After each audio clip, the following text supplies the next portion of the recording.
Hi, I'm Dr. Greg Popcak, and this is episode 26 of the Beatitudes podcast. And in this podcast, we're actually wrapping up the book, The Beatitudes, 8 Ways to Be an Awesome Dad. We've gone through all 8 Beatitudes and reflected on how they enable us to be fathers after our Heavenly Father's own heart.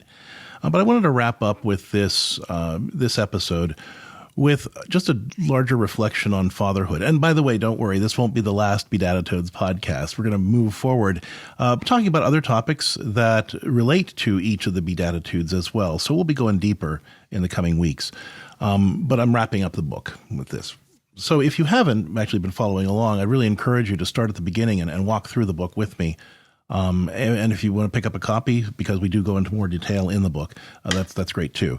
But, in this episode, I really just wanted to focus on this idea of spiritual fatherhood and the call that we all have as men to be spiritual fathers and to be fathers in general. St. John Paul actually wrote a lot about this in the Theology of the Body, reminding us that motherhood and fatherhood is essential to our very being. Right? We have a tendency to think that we are only mothers or fathers if we have physical children.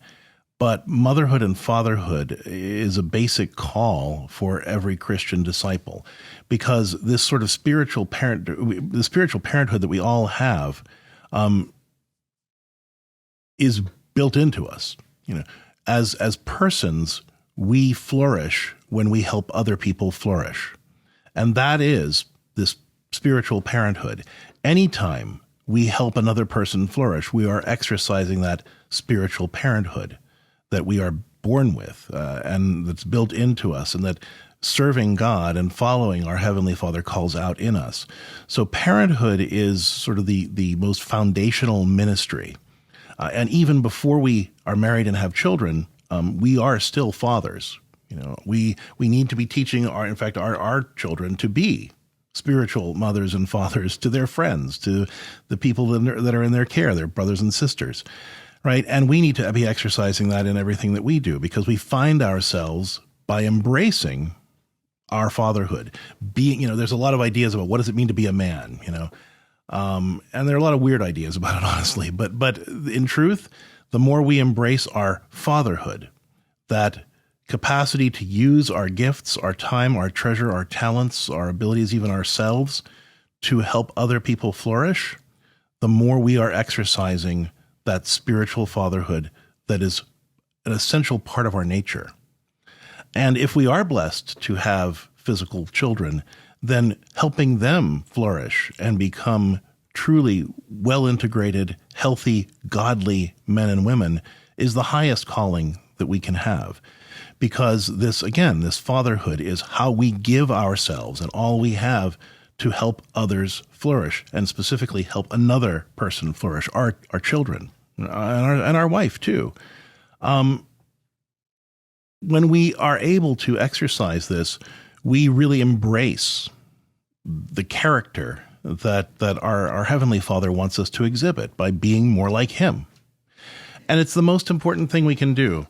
We've heard the passage from Corinthians, 1 Corinthians 13, 1 through 12. Mostly we see it as a wedding verse because it's so often read at marriage ceremonies. But really, it's a Christian reflection on love.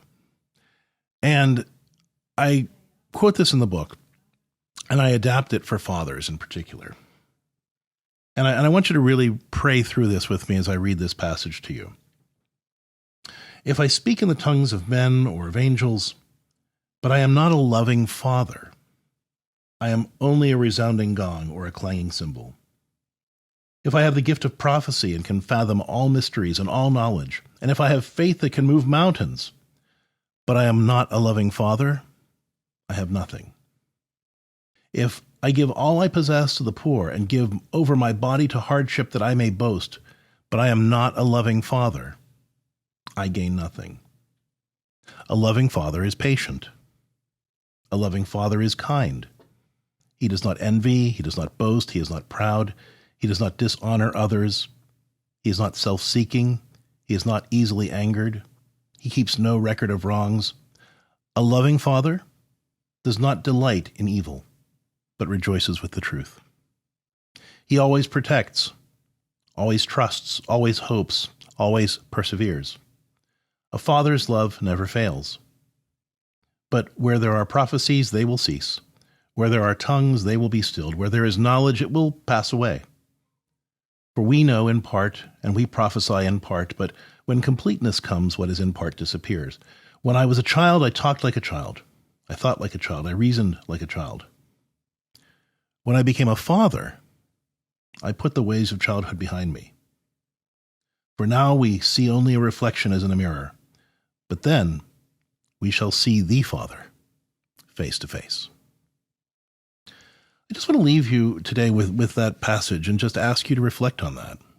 To see your fatherhood described in that passage from 1 Corinthians that reminds us of all the things that God's perfect love calls us to be, especially as fathers after the Heavenly Father's own heart.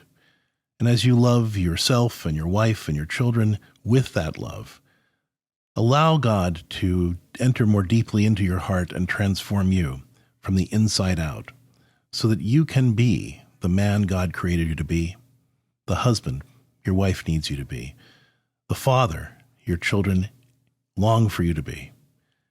And through all of that, you can be the Christian disciple that we're all called to be.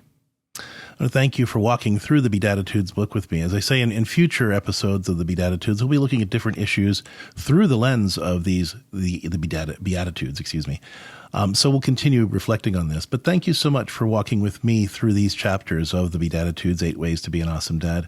And if you've enjoyed the podcast, I really just invite you to pick up a copy of the book, The Beatitudes, 8 Ways to Be an Awesome Dad, so that you can continue your exploration of what it takes to be a really good, godly Catholic father. And of course, keep meeting us back here for each episode of the Beatitudes. God bless, and thanks so much for tuning in. If you have any questions, please post them to the Home Builders Forum in the Catholic Home app.